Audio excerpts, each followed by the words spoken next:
The X-Zone Radio Show with Rob McConnell is largely an opinion talk show.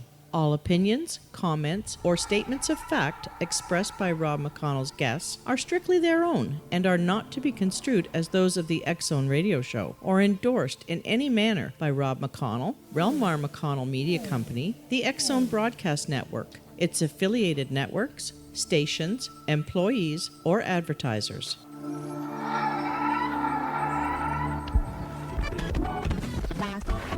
All Hit Radio.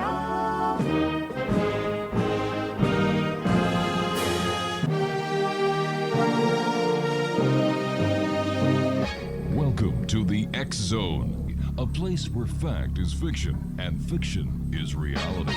Now, here's your host, Rob McConnell.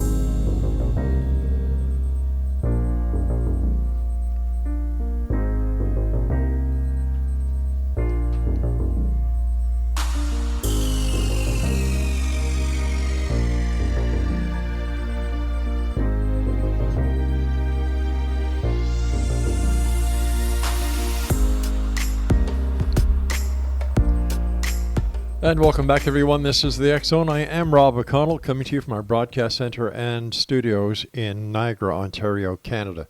If you'd like to send me an email, xzone at xzoneradiotv.com, on all social media sites, X-Zone Radio TV. And if you'd like to find out about the programming we have available for you 24/7, 365 on the X-Zone Broadcast Network, visit www.xzbn.net. And for the X-Zone TV channel on SimulTV, www.simultv.com, and in the search engine on that main page, just type in X-Zone. My guest this hour is Dr. Paul H. Smith, Major, U.S. Army retired. And let me see here. Paul H. Smith is a retired Army intelligence officer, Desert Storm veteran, and 7-year alumnus of the Department of Defense's Stargate Remote Viewing Psychic Spy Program. President and Chief Instructor for Remote Viewing International Services, Inc. He is also a founding director and 2-time past president of the nonprofit International Remote Viewing Association. His book, Reading the Enemy's Mind, that came out in 2005, was a Reader's Digest book bonus feature and Editor's Choice selection. Joining me now is Paul H. Smith. And Paul, welcome back to the X-Zone. Thank you. It's been a long time. It has been. What have you been up to since you and I last talked?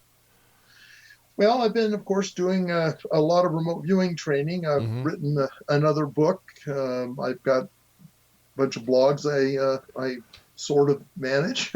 I've been running conferences and traveling and talking about remote viewing and consciousness pretty much all over the world.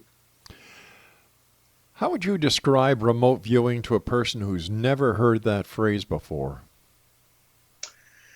Well, the shortest way to say it is it's a form of controlled or disciplined clairvoyance. But probably better to explain it in a little more extended term, which is remote viewing is a skill or ability that is based in our consciousness that allows us to extend our perceptions and our consciousness to distant locations, into shielded areas, or even backwards and forwards in time to some extent. How does remote viewing differ from other so-called psychic phenomenon?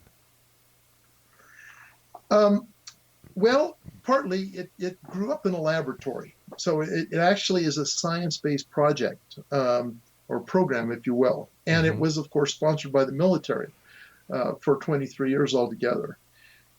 It's a very disciplined skill. It's very informed by scientific discoveries over the 70s and the 80s and into the 90s. And it requires probably a bit more rigor than your typical psychic sort of behavior. Now, that doesn't mean that it's not related to other things like, I don't know, scrying or dowsing, right, or just garden variety being psychic, because it is. My opinion is, and I think there's some evidence to support it, is that we have this underlying, for lack of a better word, underlying psychic faculty that everybody is born with. And then there are different modes of expressing it. And remote viewing is just one that was actually developed and structured from the ground up as a way of scientifically approaching that particular ability. Can anyone learn how to be a remote viewer? So that's also an interesting question. Of course, you hear a lot of people say, well, you got to be gifted to be psychic. If you don't have the gift, you're psychic as a rock. Yeah, if you go to the Harry Potter books, you'd be a muggle, right? And there's that very strong belief. My own personal opinion is a lot of people who say that are a bit jealous of their abilities, and they don't want anybody else trying to also compete with them. And so they try and make people think that if you don't have the gift, you're not going to be psychic.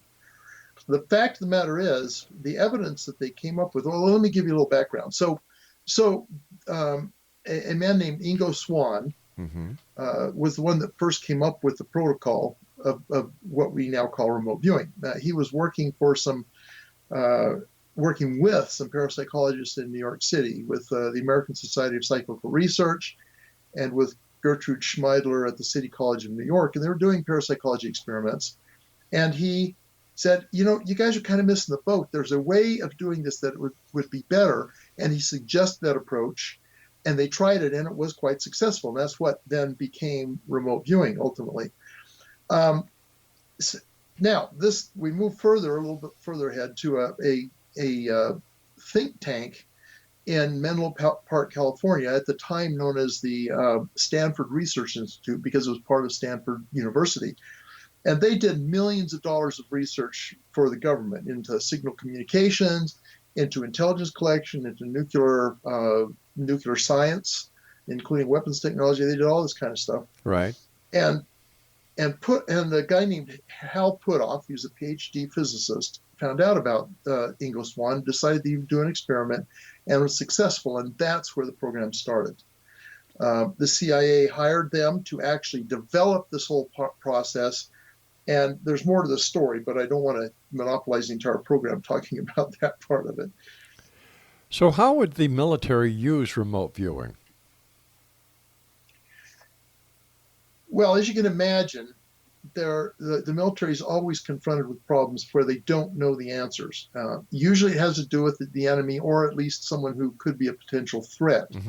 And so remote viewing gave them the opportunity to essentially insert a mole, if you will, a psychic mole, into foreign facilities, into foreign locations, to detect and determine what might be going on at these places, into which the military couldn't get any other access.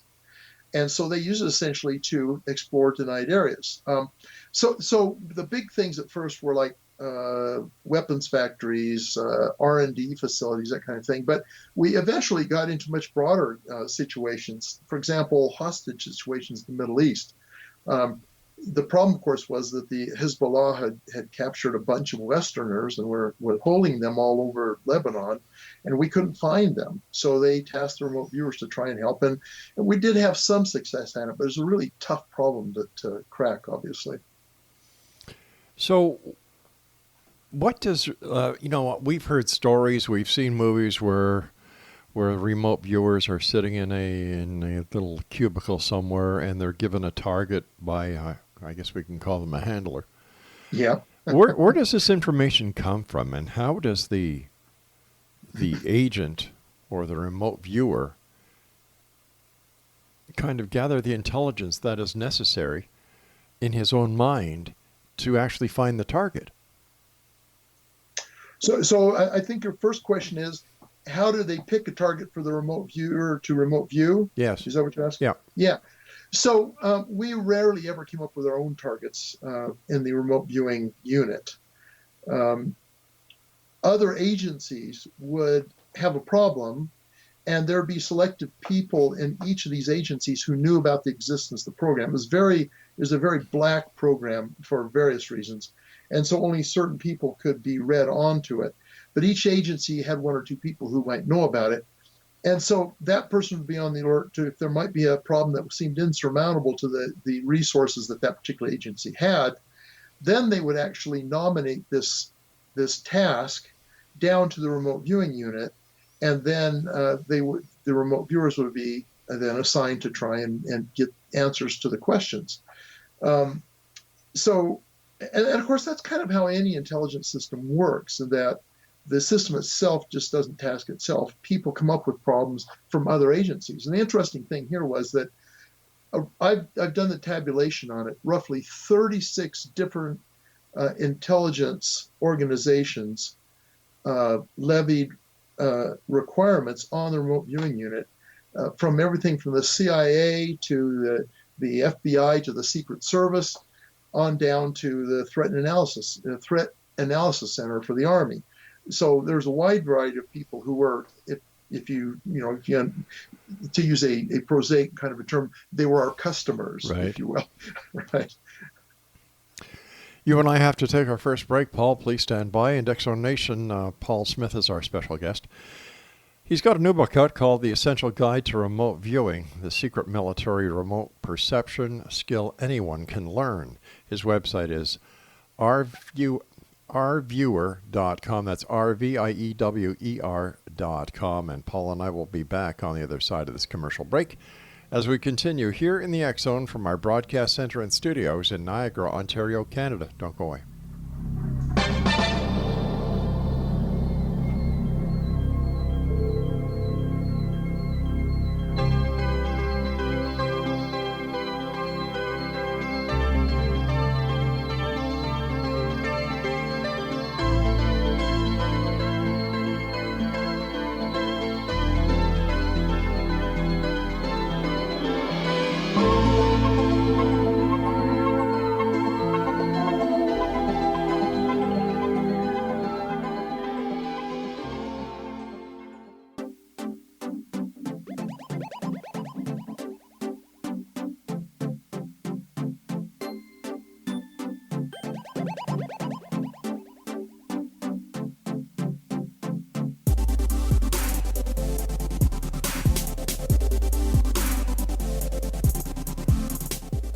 X-Zone Nation, Paul Smith is our special guest. His website is rviewer.com. He has got a new book out entitled The Essential Guide to Remote Viewing, the secret military remote perception skill that anyone can learn. Paul, so you get one of these agencies to give you, I would imagine a scenario.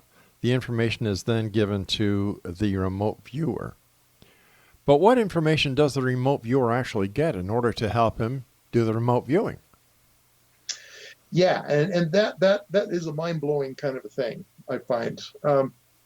So the viewer, you can't tell them what the target is, because if they know what the target is, then, well, in the old days, the skeptics would say, well, they're just cheating if they know what the target is. They can just tell you what they already know about it, right? In fact, it makes it harder to do if the viewer knows what the target is, because what happens is everything that they know or they can guess about that target is right there in their head, and it's making this, it's essentially noise. And what the tasker may want to know is stuff that isn't known about the target, but the viewer's got all this clutter in there about what he or she already thinks about the target.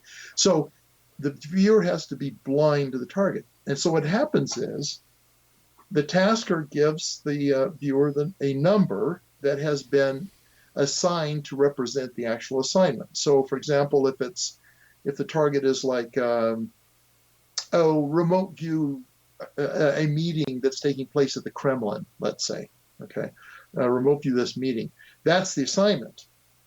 But what the viewer gets is just a number. So let's say, arbitrarily 8675309, okay.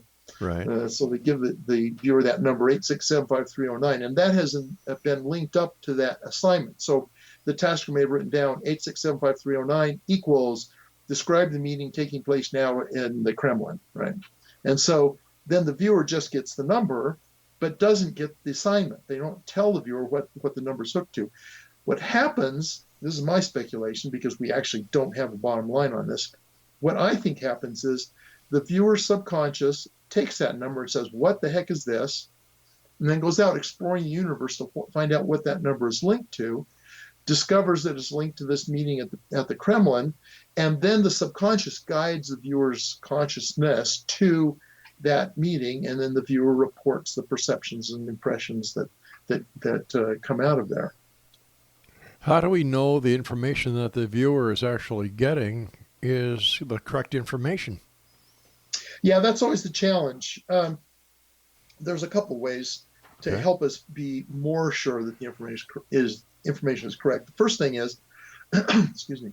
The first thing is we work the viewers on many, many, many targets that we actually know the answer to. And we call these practice or utility assessment targets. The viewer, and so we're able to calibrate. Okay, the viewer had this target and they provided this information that was correct and this information that wasn't correct. And no remote viewing is perfect. There's almost always noise in it. With very rare exceptions, there's always some noise. But anyway, so the viewer, in this target, they did this well, on this target, they did this well, on this target, they did this well, and you give them targets similar to the one they may do in the future. And then when that kind of target comes along, you give them that target. You can assess how well they've done on past targets that are similar and say, the viewer is usually this accurate on this kind of target, so we think that this information is probably correct. So that's one way, and that's the remote viewing approach. But then there's the standard methodology that they use in the intelligence world in general, which is, of course, what we call all-source intelligence, where you get a piece of information, but it doesn't exist in a vacuum. So they've already, the other intelligence sources have collected other information about the target, and you're working this viewer on that unknown.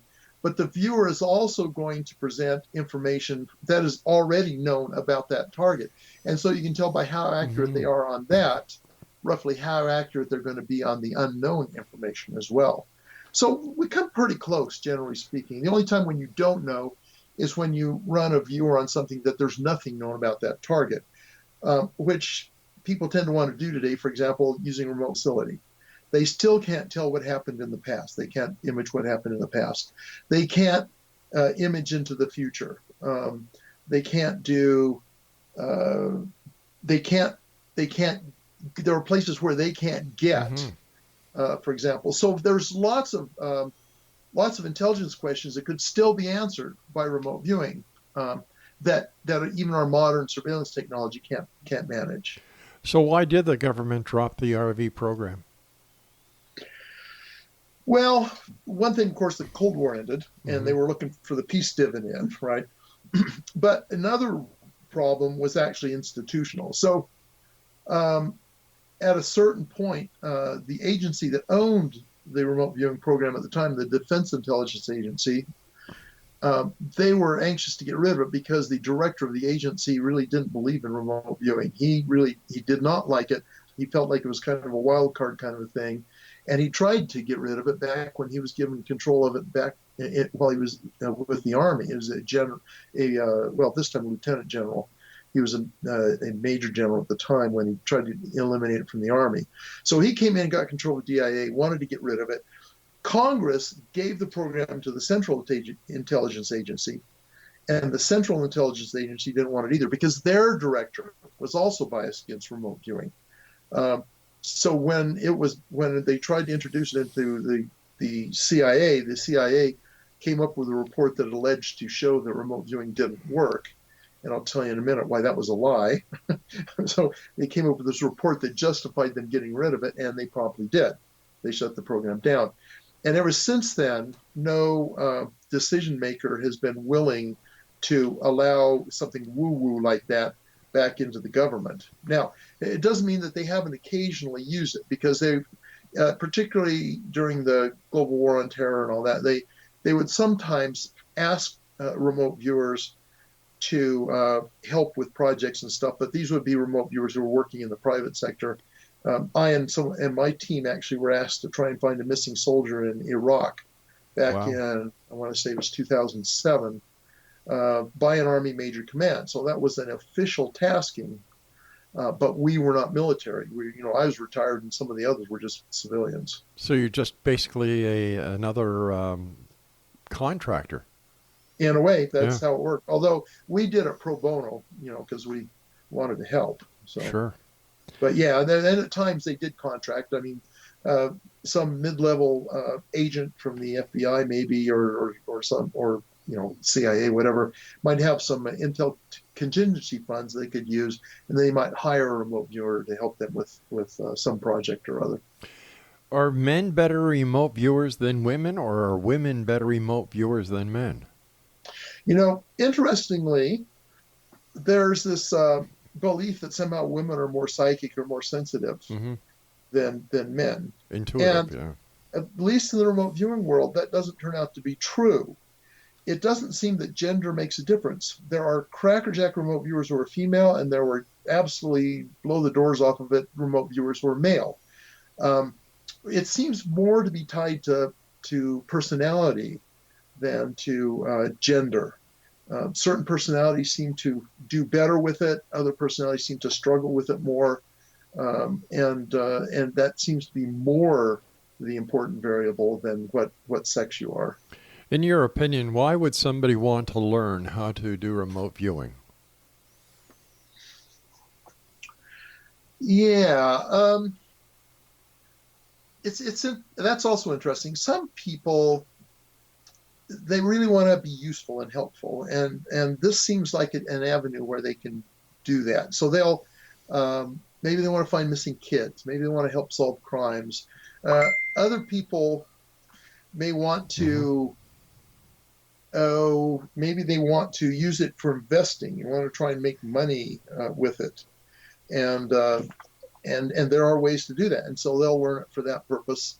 I find actually that the vast majority of people who do it, they usually have some maybe practical use in mind, Right. but their real motivation is it's a self-actualization tool. It's a way of, it's essentially a way of showing that they are more than their physical bodies, that there is more to their nature than just what mainstream science says it is, that they are more than meat machines, if you will, right? Because it's really true that if you can focus your consciousness on a distant point in the world and bring back information and experiences that you had no way of getting from your normal five senses, that's very empowering. And it does tell you that your mind can actually transcend the physical space in which it occupies. It can go far outside of the boundaries of your skull to go out and experience.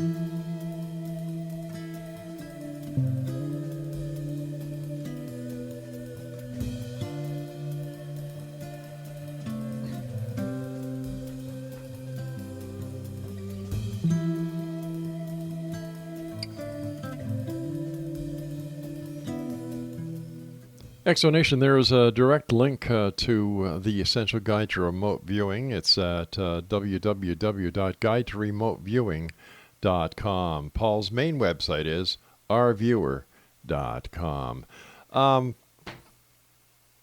So when it comes to remote viewing, it seems that just to put it on the back burner or to totally ignore it seems like it was a big mistake the government and the intelligence agencies made. Why did they do it?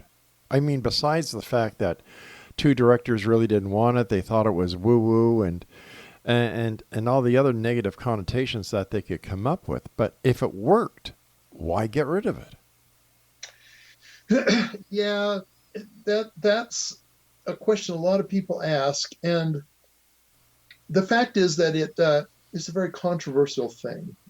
It raised a lot of hackles. There were a lot of real strong supporters in the government, and there were a lot of detractors as well. I mean, the history of the remote viewing program, it literally started in 1972 with the CIA, and 3 years after that got started, the CIA got rid of it because, well, what happened is, of course, the CIA got in a lot of trouble. They had been caught, dosing people with government scientists with LSD. Yeah, I know. My mother was part of the MK Ultra in Montreal. Yeah, so then somewhat about that. Oh, yeah. They'd gotten involved in a lot of nastiness, and Congress came down hard on them. Senator Frank Church, who led one of the investigations, he called them the rogue elephant in the intelligence community, right? So they brought in a new director to clean house, and this director says, okay, anything you're doing that's illegal or immoral or is weird, get rid of it. And of course, remote viewing is not immoral, it's not illegal, but it certainly is weird. And Well, so I don't the know if it's CIA weird. jettisoned it. Unfortunately, the Air Force picked it up for a while. But then the chief of staff of the Air Force got mad because remote viewers actually torpedoed his favorite project. He was a proponent of what the MX missile, which ultimately became the Peacekeeper missile, right? He was a proponent of that. And the big thing they wanted to do is this multi-shelter shell game basing plan. And it turned out remote viewers were able to locate where every missile was. Oh boy. And so Carter canceled the program. That was literally one of the reasons why Jimmy Carter canceled the MX basing plan, is because remote viewers were able to demonstrate that they could locate where the missiles were in the shelters. But if the remote viewers could locate the missiles that the U.S. had, didn't it dawn on these people that they could do the same thing to any other country that posed a threat to the United States? Well, there were people who that dawned on, but it didn't dawn on the chief of staff of the Air Force at the time. He was really mad, and he essentially kicked it out of the Air Force. Fortunately, at that point, the Army had started up its own program, and so the Army took it over.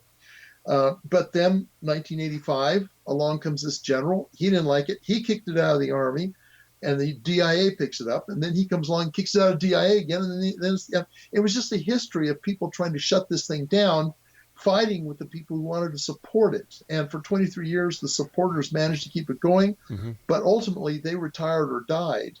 And that left the skeptics holding the bag, and that allowed them to get rid of it. It was just a patent place in the military of people who are true believers and people who are absolute skeptics. So, that's what happened. It almost didn't matter if it was successful.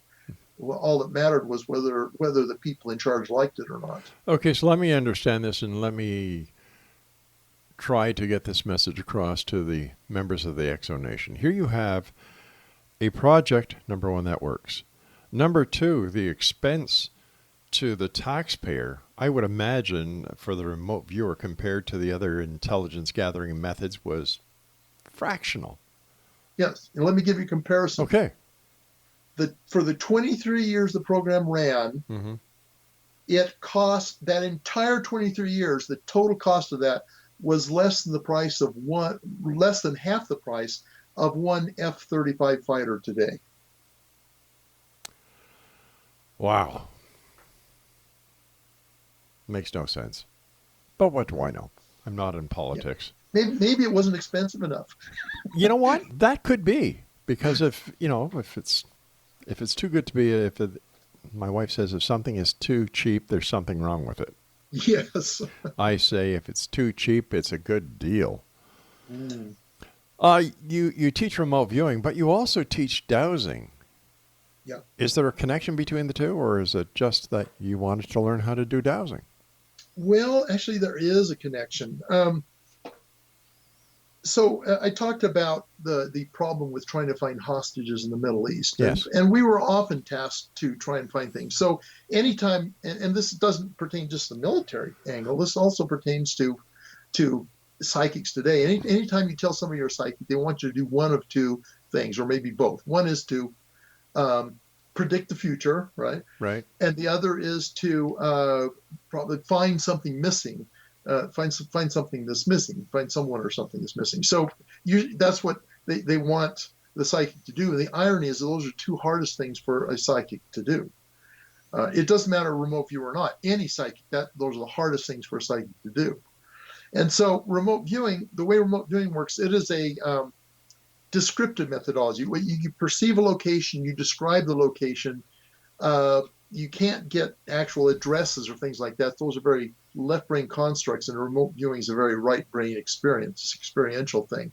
So you can describe a place, and when you're trying to find something, the idea is that if you can describe the location well enough, someone who is familiar with the terrain may be able to then know what you're talking about, right? But there's so many times when you don't know. It turns out, in many cases, it turned out to be very accurate, but nobody recognized it at the time. So what's the solution to that? Well, there's this thing called dowsing, which I think probably most of your listeners are familiar with. The stereotype is the old prospector in the desert with a forked stick trying to find water, right? Yeah. But we used it in much more refined ways at Fort Meade. So we introduced dowsing, particularly map dowsing, as a way to try and locate like the missing H-bombs or missing or kidnapped hostages or whatever. And it actually worked. We did indeed, particularly during our involvement in the war on drugs. They used it to try and find contraband and locate hidden spaces in ships where they might be smuggling drugs and stuff. And we used dowsing in those settings. And we actually were successful on a number of occasions in locating contraband, locating, those kind of hidden compartments and things. So, but they're, actually dowsing and remote viewing kind of related. So what I say is they're kind of inverses of each other. So in remote viewing, you know what it is. I'm sorry, you don't know what it is, but you know where it is. I'm speaking very simplistically here. You know where it is, but you don't know what it is, right? And in dowsing, you know what it is, but you don't know where it is, right? So what you can do with remote viewing is you remote view the target, the viewer comes up with a good description of the target, and then you ask the viewer to douse on a map where that particular target that you're trying to locate is. And then the viewer uses that description. He or she is now got a psychic conduit to the location.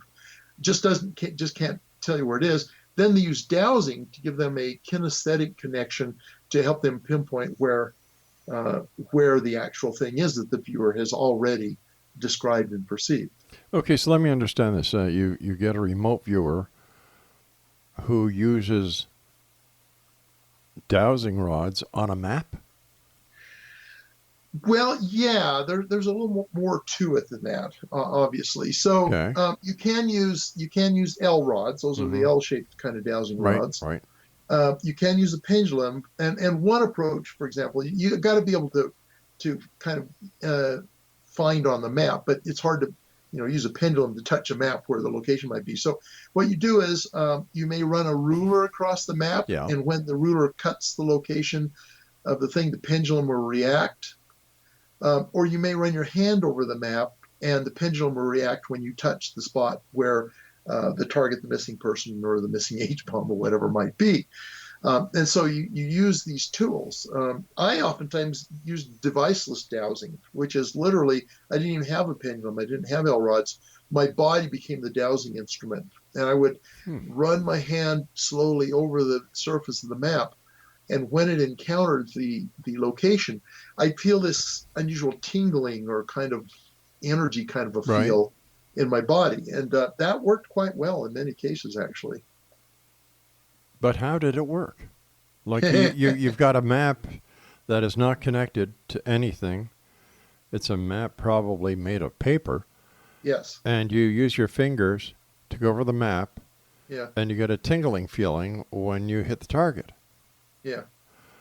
I've got to think this one over, so I've got to take my final break here. Please stand by, Paul.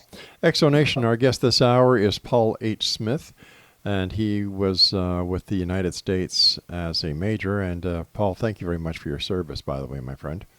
Oh, you're quite welcome. And we'll both be back on the other side of this break. But before we go, Paul has a new book out. It's entitled The Essential Guide to Remote Viewing. And the website to find out more about the book or to order it is guide to remoteviewing.com, and Paul's website is rviewer.com. And we'll both be back on the other side of this break as we wrap up this hour here in the X Zone from our broadcast center and studios in Niagara, Ontario, Canada. I'm Rob McConnell. Don't go away.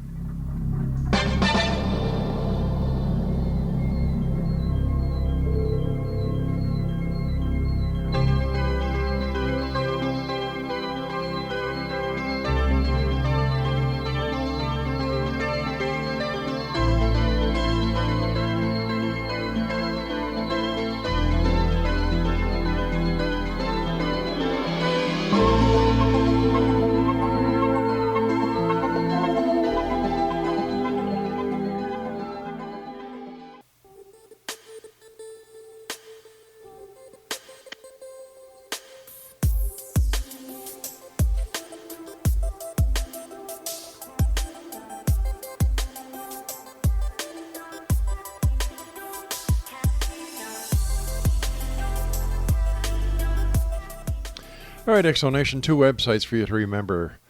First one is rviewer.com, and the second one is guide-to-remote-viewing.com. My guest this hour is Paul H. Smith, and he has a doctorate. And he's a former major in the United States Army. He is now retired. And first of all, Paul, thank you very much for coming on the show and sharing your experience. And once again, thank you very much for your service. No, I'm happy to do that. And thanks to the service of all the Canadian soldiers that may be listening in. Yeah, you know what? I had somebody on the show the other night, and he says, well, there should be full disclosure, no secrets out there. The government should just open their books. And I said, wait a minute, whoa, what do you mean? Well, what do we have to hide? Well, I said, well, just listen to that question you asked. So we open our books and let those people who are not friendly towards the United States or Canada or any other nation that enjoys freedom, and let them know all our military secrets. He said, well, what's wrong with that? I said, and I suppose we should hold hands, sing Kumbaya as we all watch the world go to hell in a handbasket. And it doesn't dawn on some people that the work and the safety of the men and women who volunteer to put their lives on the line for us is entrusted by certain aspects of the government and intelligence agencies. Mm-hmm. And it boggles my mind when these people come out and, full disclosure, like let's charge Area 51 and see what's really there.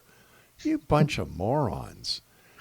Well, my response to that is, okay, so you want just anybody to know how to build a thermonuclear weapon? Yeah. Yeah, it's just ridiculous.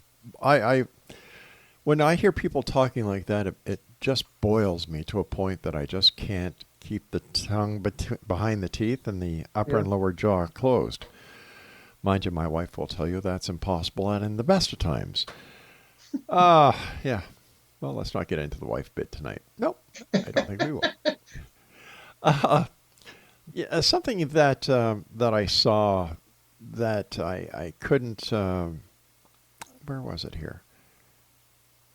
Something about charging for services. Mm-hmm. What was that about? I can't find it right now. It's in one of the points here. Oh, here it is. People say universe doesn't allow one to make money using ESP. Why are they wrong? Well, that's an interesting kind of a meme that percolates through the psychic world, that somehow being psychic is this special thing that that you shouldn't be able to make money using. Now, oftentimes it means that you can't win the lottery by being psychic, or you can't make money in the stock market by being psychic. Apparently, you're allowed to make money by foretelling somebody's future or whatever, but you can't make money in the stock market. Why not? Well, you can actually. I'm not quite sure why they think that. I think they think that there should be something altruistic or noble about being psychic, and that making money isn't noble or altruistic. But we don't say that to a school teacher. We don't say that the money a school teacher is making is somehow tarnished or dirty because it's money, But the fact is that people are making money in the stock market using remote viewing. There's a remote viewing technique called associative remote viewing that allows you to predict the outcome of a future event within approximately 70, on average 70 to 80% accuracy. Well, isn't it now the thinking based on quantum physics that the past, the present, and the future are all happening at the same time? Well, I'm not sure that's the consequence of quantum physics, but it's certainly a hypothesis in cosmology and in physics in general. And of course, the court's still out on that. Yeah. In my opinion, the evidence shows that isn't true, because remote viewing is interesting. You can remote view the past and you are just about as accurate remote viewing the past as the present. So, and how I explain what that is, I say a well experienced and well-trained remote viewer 70% to 80% of the time will produce evidence that they actually did succeed in remote viewing the required or the requested target. Roughly half of that time, the data they provide is really good. So roughly 35% of the time you have really good accuracy, and 70% of the time you have some accuracy. So of course in mainstream science, no, that's impossible, you can't do that, but we've demonstrated all the time, right? So that's present and past. If you try and remote view the future, your success rate plummets to maybe 5% if you're lucky. In terms of open future remote viewing, a future terrorist event or anything like that. So the question is, well, if you can remote view the past that well and the present that well, why can't you remote view the future very well? And my belief is that's evidence that the future doesn't yet exist, which of course destroys that hypothesis that you just mentioned, right? But if that's the case, how do psychics then predict the future? They don't. Bingo. Now let me qualify that.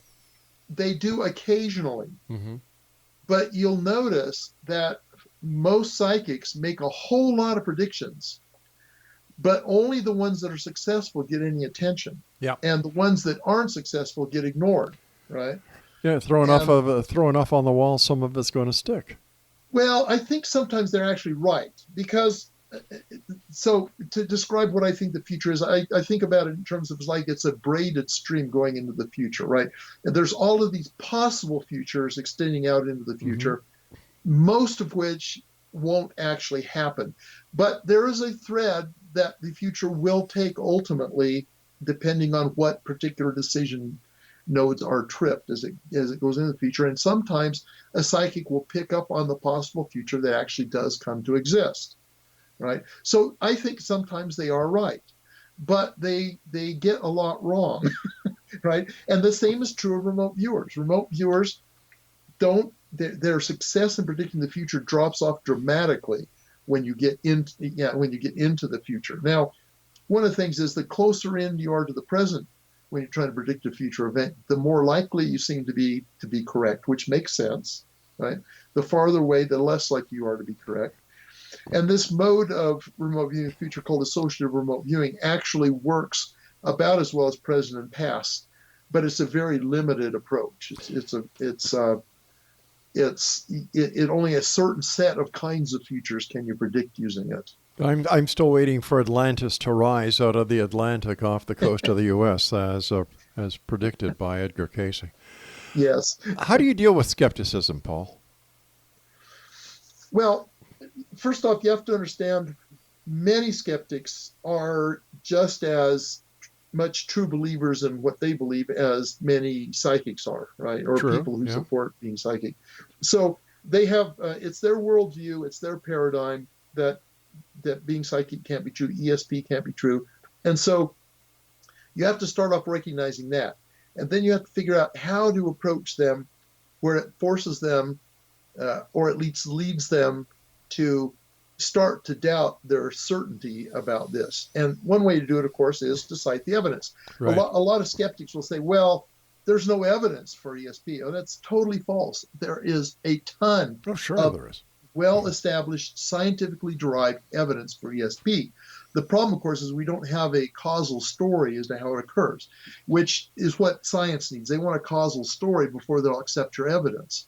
Okay, well, that's too bad, right? Until we come up with a causal story, they're probably not going to. But skeptics, if you present the evidence, they essentially have to adopt a kind of cognitive dissonance that, oh, well, ESP can't be true. And yet this evidence is here, right? And if you can get that extreme enough, they'll eventually force them to maybe change their minds about some things, right? So presenting evidence is important. But the other thing is, don't attack. I mean, a lot of people want to fight back. They want to be confrontive with the skeptic. It just doesn't work. You need to be reasonable and rational about it. Paul, the time has come when you and I must say so long. We've got about 40 seconds. What would you like to share with the world tonight? Well, the excitement of remote viewing. It's a very exciting thing. It's not a simple thing. Any skill, any complex human skill obviously takes work to master. Of course. But I challenge anybody who's listening to look into it and see what they can do to explore and maybe experience it. Paul, thank you so much. And Exonation, if you'd like to get more information about our guest this hour, visit his website at ourviewer.com. And for information about his new book, The Essential Guide to Remote Viewing, the website is guidetoremoteviewing.com. I'll be back on the other side of this commercial break with the news as the X Zone continues. We're right here from our broadcast center and studios in Niagara, Ontario, Canada. And we're heard around the world on the Talkstar Radio Network, Mutual Broadcast Network, X Zone Broadcast Network, and on Simul Radio and Simul TV. I'm Rob McConnell. I'll see you on the other side of this break.